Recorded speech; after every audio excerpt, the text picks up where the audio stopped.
2 mois avant de mourir, Roosevelt avait rencontré Staline et Churchill à Yalta. C'est là, en Crimée, que les 3 grands avaient jeté les bases de la future paix. Staline voulait que toute l'Europe devienne communiste. C'était par idéologie, mais c'était aussi parce que c'était un homme avec une mentalité d'empereur, un dictateur avec une mentalité d'empereur. Et là, Staline est totalement déconcerté parce qu'il était convaincu que Churchill avait fait tout ce qu'il fallait pour truquer les élections. Parce que pour Staline, c'est ce que fait tout politicien qui est digne de son poste. Pour nous, le message envoyé par les États-Unis était clairement que l'utilisation de la bombe atomique contre le Japon n'avait pas pour but de remporter une victoire rapide contre les Japonais, mais de faire peur à l'Union soviétique afin de pouvoir dicter les conditions américaines. Mais c'est aussi clairement un message envoyé à Staline. Car Truman entend bien lui faire savoir que désormais, il est le maître du jeu. Staline aussi a décidé de passer à la vitesse supérieure. Il va pousser son avantage en Europe. Élections truquées, coups de force. Partout où il le peut, Staline impose des régimes communistes. La Pologne, la Tchécoslovaquie, la Hongrie et la Bulgarie sont en passe de tomber dans l'escarcelle soviétique. Cette stalinisation rampante de l'Europe inquiète Truman. Mais le président américain est encore hésitant sur la conduite à tenir. Le télégramme qui atterrit sur son bureau le 22 février 1946 va tout changer. Son auteur, George Kennan, un simple diplomate alors en poste à Moscou. Kennan a eu le temps d'observer le fonctionnement de Staline. Il a compris qu'il voulait faire main basse sur l'Europe de l'Est et il a la conviction que la seule façon de l'en empêcher est de faire preuve de fermeté. Dans un long télégramme envoyé à Washington, il décrit le mode de fonctionnement soviétique. Le Kremlin a une attitude névrotique à l'égard des affaires du monde, qui lui vient de son instinct russe d'insécurité permanent. Les Russes sont imperméables à la logique de raison et très sensibles à la logique de la force.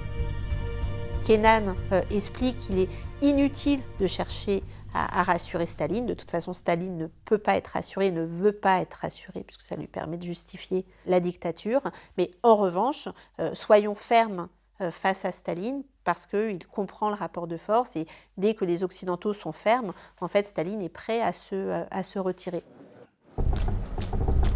Désormais, les pays européens sont contraints de choisir leur camp, celui du communisme ou du capitalisme. À la lecture de ce rapport, Truman acquiert une conviction. S'il ne vient pas en aide aux Européens, il laissera le champ libre à Staline sur le continent. Truman décide alors d'un plan de sauvetage de l'Europe confié au général George Marshall, le nouveau secrétaire d'État américain. Matières premières, machines-outils, des tonnes de matériel sont acheminées de l'autre côté de l'Atlantique. Mais derrière son aspect généreux, le plan Marshall est aussi vital pour les États-Unis qui ont besoin de relancer leur économie. C'était aussi une manière de redonner vigueur au commerce américain. Parce que vous ne pouvez pas être riche tout seul dans le monde. Il faut que vous ayez des partenaires qui sont riches. Par conséquent, si les États-Unis, qui avaient tiré profit de la guerre, ne pouvaient pas commercer avec d'autres pays, parce que les autres pays n'avaient pas les moyens d'acheter, ça voulait dire que la richesse des États-Unis déclinerait. Le plan Marshall est également une arme politique destinée à déstabiliser Staline. Car l'aide américaine est offerte à tous les pays européens, y compris les pays de l'Est. Le plan Marshall était perçu comme le plan d'asservissement de l'Europe de l'Ouest par les impérialistes américains. Tout ça était inacceptable pour Staline. Les pays de l'Est, tentés par l'aide américaine, sont sommés de rentrer dans le rang. États-Unis, Grande-Bretagne, France et URSS. Ensemble, toutes doivent remettre l'Allemagne sur pied. Mais les Alliés ne sont pas d'accord sur la marche à suivre. Comme ils l'avaient promis avec le plan Marshall, les Américains ont donné à l'Allemagne 16 milliards de dollars. Nous, de notre côté, nous n'avons rien donné, mais nous n'étions pas en mesure de donner quoi que ce soit. Nous ne pouvions pas rivaliser. Pour sortir de l'impasse, les Occidentaux ne voient qu'une solution: fusionner leurs zones. Voilà qui provoquera, à n'en pas douter, la colère de Staline. Mais jusqu'à quel point? Le généralissime pourrait-il déclencher une guerre? Avant d'agir, les Occidentaux ont besoin d'informations.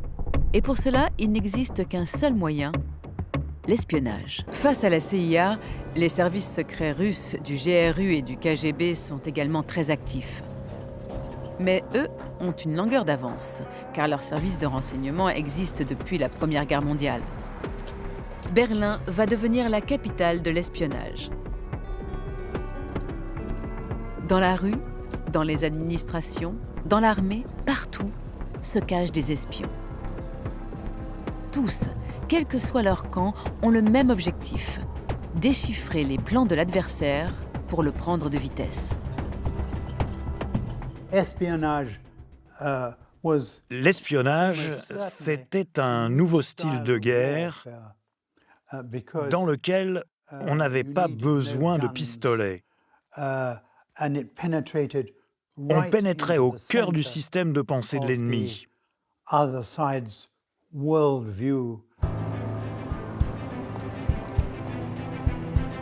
Comme Truman le leur avait demandé, Gehlen et ses hommes cherchent à savoir quelle serait la réaction de Staline si les Occidentaux fusionnaient leur zone à Berlin. D'après le patron de la CIA, si les Occidentaux regroupaient leur zone d'occupation, voilà comment Staline réagirait. L'URSS fera probablement en sorte de mettre des bâtons dans les roues des Occidentaux à Berlin et partout ailleurs où elle le pourra en Allemagne, mais sans recourir à la force. C'est le feu vert que les Occidentaux attendaient. 4 jours après le télégramme d'Illencutter, Américains, Britanniques et Français créent une nouvelle monnaie dans leur zone, le Deutschmark. Pour Staline, cette monnaie, symbole du capitalisme, est une provocation. Il doit marquer le coup. Comme les espions allemands l'avaient anticipé, le généralissime décide alors de représailles économiques.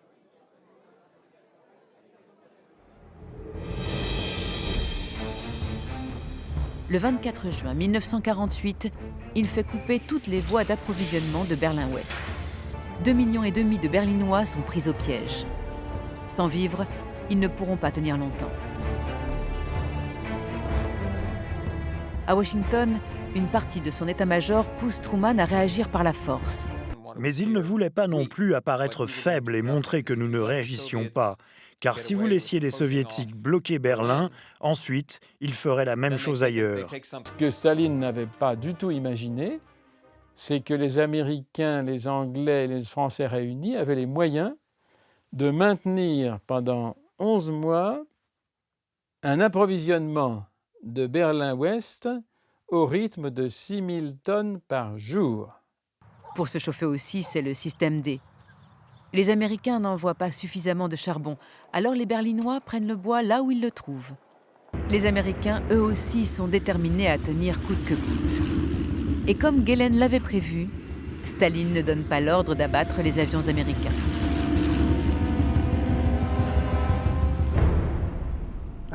Ils n'étaient pas prêts à faire la guerre, car les Américains avaient la bombe atomique.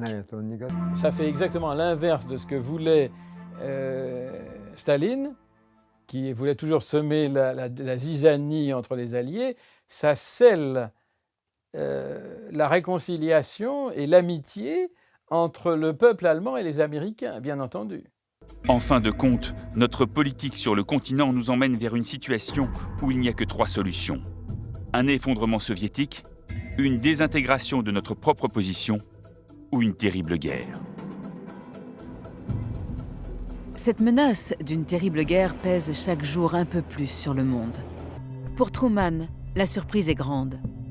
Jamais il n'aurait imaginé que les Soviétiques, ruinés par la guerre, mettent aussi peu de temps à élaborer l'arme nucléaire. Staline, lui, se sent à nouveau fort. L'Union soviétique est redevenue l'égale des États-Unis. le monde entre dans l'équilibre de la terreur. Cette guerre froide l'a très bien résumé. Guerre impossible, impossible parce qu'elle serait atomique, paix improbable. Guerre impossible, paix improbable. Les conflits, en effet, ne vont pas tarder à éclater. Mais ils resteront locaux et se feront par puissances interposées. Car jamais le sang entre Américains et Soviétiques ne devra couler, au risque de provoquer un embrasement généralisé. La Corée, qui appartenait au Japon, est occupée de part et d'autre du 38e parallèle. Au sud, les Américains, au nord, les Soviétiques. À cause d'une toute petite phrase prononcée par Dean Acheson, le secrétaire d'État américain. Ce jour-là, dans son discours sur les ambitions militaires américaines, Acheson a écrit « Notre périmètre défensif s'étend des îles Aléoutiennes au Japon, en passant par Ryukayus et les Philippines. » Il a oublié la Corée. Ah, c'est la bêtise à pas faire. Et ça a été pris par Staline comme un encouragement. Et il s'est dit, après tout, les Américains sont peut-être redevenus mous. Staline donne alors son feu vert à Kim Il-sung pour passer à l'action. Le 25 juin 1950, à 4 heures du matin, l'armée nord-coréenne franchit le 38e parallèle. Si un tel scénario n'était pas empêché en Corée, cela signifiait le début d'une troisième guerre mondiale, car ce sont bien des incidents similaires qui avaient provoqué la Deuxième Guerre mondiale. En quelques mois, MacArthur parvient à reprendre l'avantage sur les communistes. En novembre 1950, les Américains ont presque entièrement envahi la Corée du Nord. Ils sont tout près de la frontière chinoise. La guerre froide menace alors de devenir très chaude, car depuis 1949, la Chine voisine est devenue communiste. Mao dépêche alors 500 000 volontaires chinois pour porter secours à ses frères nord-coréens. Là aussi, on remarque d'ailleurs la prudence de Mao finalement dans ce conflit, qui ne souhaite pas intervenir en tant qu'État et qui utilise justement cet artifice des volontaires chinois pour finalement intervenir officieusement, quoi, en quelque sorte. Il y a, certes d'une façon empirique, non théorisée, une maîtrise de la guerre froide.